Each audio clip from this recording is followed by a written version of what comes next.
नमो तस्य भगवतो अरहतो सम्मा सम्बुद्धस्य। नमो तस्य भगवतो अरहतो सम्मा सम्बुद्धस्य। नमो तस्य भगवतो अरहतो सम्मा सम्बुद्धस्य। बौद्ध सत्तु श्रवण गौतम बोध गया में बोध वृक्ष के नीचे बैठकर प्रत्यक्ष समुच्चयवाद के अनुलोम तथा विलोम का चिंतन मनन किया था। उनका मत था कि प्रत्यक्ष समुच्चयवाद के द्वारा ही दुख समुदय का समाधान या निवारण संभव है। इसलिए इसे मध्यम वर्ग मध्यमा प्रतिपद के नाम से भी जाना जाता है। पाली भाषा में इसे प्रत्यक्ष समुपपाद कहा जाता है। प्रत्यक्ष समुत्पाद को कारणतावाद का नियम भी कहते हैं, क्योंकि इसका अर्थ है कि इसके होने से यह होता है, अर्थात कारण के रहने से ही कार्य होता है। इसके होने से यह ज्ञात होता है, इसके उत्पन्न होने से यह उत्पन्न होता है। सम्यक संबुद्ध शाक्य मुनि गौतम ने सारनाथ में पंचवर्गीय भिक्षुओं को धम्मोपदेश दिया था कि हे भिक्षुओं, जो प्रत्यक्ष समुच्चयवाद को देखता है समझता है, वह बुद्ध धम्म को समझता है। पद इत सम उत्पाद अभु भिक्षुकहु निर्वाय, कारण कारज श्रृंखला जान ले हो तुम ताय। हे भिक्षु, अब मैं तुम्हारे सामने प्रत्यक्ष समुच्चयवाद का विवेचन करता हूँ। तुम लोग कारण और कार्य की श्रृंखलाओं को अच्छी तरह से समझो। लघु परमाणु नयन लखाही, अंतरिक्ष महचक्कर खाई, और समति परमयन हो ये विलीना, बनहि अनेकन तत्व नवीना। हे भिक्षु, अत्यंत छोटे छोटे परमाणु जो आँखों से नहीं दिखाई देते हैं, इस आकाश में चक्कर लगाते रहते हैं। वहाँ परमाणु जब सिमट कर विलीन हो जाते हैं तो अनेक नए नए तत्व बन जाते हैं। मिली बहु तत् विलोपहि, अब जब ही विविध पदार्थ प्रगट ही तब ही, मिलहि पदार्थ निज यन पातु, तब बन जाहि सजीवन जातु। फिर अनेक तत्व आपस में मिलकर जब स्वयं विलुप्त हो जाते हैं तो उनके योग से अनेक पदार्थ प्रकट हो जाते हैं। फिर अपने अपने विशिष्ट अनुपात से जब कई पदार्थ मिल जाते हैं तो चेतन और सजीव शरीर बन जाते हैं।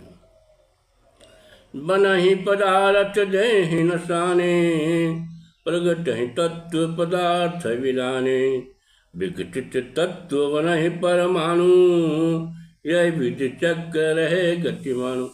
जब शरीर नष्ट होते हैं तो फिर पदार्थ बन जाते हैं, और जब पदार्थ विलीन हो जाते हैं तो फिर तत्व बन जाते हैं, और जब तत्व विकसित होते हैं तो फिर परमाणु बन जाते हैं। इस प्रकार सृष्टि का यह चक्र सदैव गतिशील रहता है। कारण का जो जंजीर कठोरी, किए हुए जतन बहु जाए न तोरी, अटल नियम जिय जानहु जाई, कारणहीन न कारज कोई। कारण और कार्य की जंजीर बहुत कठोर है, अनेक यत्न करने पर भी यह तोड़ी नहीं जा सकती। अपने मन में विचार कर इस अटल नियम को जान लो कि इस संसार में कोई भी कार्य बिना कारण के संभव नहीं है। रात दिवस सम्मन सरही, कारण काजु यभंग, एक छिपे प्रगटे अपर, दीखहि न दूनहुं संग। कार्य कारण अबाध रूप से रात और दिन के समान एक दूसरे के पीछे लगे रहते हैं। जब एक छिप जाता है तो दूसरा प्रकट हो जाता है, दोनों कभी एक साथ दिखाई नहीं देते हैं। प्रगट कार्य विलोपति हेतु, कांच बने यह जात नहीं तू। पेड़ भय भर बीज विनाशे, तेल जले तब ज्योति प्रकाशे। जब कार्य प्रकट होता है तब कारण लुप्त हो जाता है। कांच बनाते समय रेत नहीं रह जाती है। जब पेड़ उगता है तो बीज नष्ट हो जाता है। जब दीप शिखा प्रकट होती है तो तेल जल जाता है। दूध दही जिम माखन सारू, रखई न चारों ये कहीं बारू। दूध रहे दधि जाए न जोई, होए दही तब दूध न होई। जिस बार दूध दही मक्खन तथा घी चारों एक साथ नहीं दिखाई देते हैं, जब तक दूध रहता है तब तक दही नहीं दिखाई देता है। जब दही बन जाता है तो दूध नहीं रह जाता है। देखी परे दधि माखन गोपी, माखन प्रगट भये दधि लोपी। नीत रहे सब धिय न रहे, धिय रहे नवनीत न रहे। जब तक दही दिखाई देता है तब तक मक्खन लुप्त रहता है। जब मक्खन रहता है तब घी नहीं दिखाई देता है, और जब घी प्राप्त हो जाता है तो मक्खन नहीं दिखाई देता है। कारण काजो रहूं मुख कोई, एक ही संग न प्रगट ही दोई। कारण काजो सतत गति मानू, जानहि भेद गुना गति मानू। कारण और काज एक दूसरे के मुंह छिपाए रहते हैं, दोनों एक साथ प्रकट नहीं होते। कारण और काज निरंतर गतिशील रहते हैं। इस गूढ़ रहस्य को बुद्धिमान लोग जान सकते हैं। अणु अणु नर तनशील जग, हिलहि मिलहि बिल गाय। भाव परिवर्तनशील सब, छिन छिन बनहि न साई। इस संसार में एक एक अणु नर्तनशील है। वे सब परस्पर मिलते जुलते हैं फिर अलग हो जाते हैं। इसी कारण से संसार परिवर्तनशील है। सब वस्तुएं क्षण क्षण बनती बिगड़ती रहती हैं। स्रव नित्य कुछ नित्य नाही, सौ क्षण गछ में बनहि न साही। करहि हते सुवाजु नाही, आजु है सो कलहि न रही। इस संसार में सब कुछ अनित्य है, नित्य कुछ भी नहीं है। सब कुछ क्षणिक है। सब चीज़ें क्षण क्षण बनते और बिगड़ते रहते हैं। जो कल था आज नहीं है, जो आज है वो कल ना रहेगा। तो जो ही न जाए जब चकरी थे, सब कछु जाए बदल छिन बीते। छिन छिन छरहि भरहि तनुधारी, रख न परहि कछु अंतर भारी।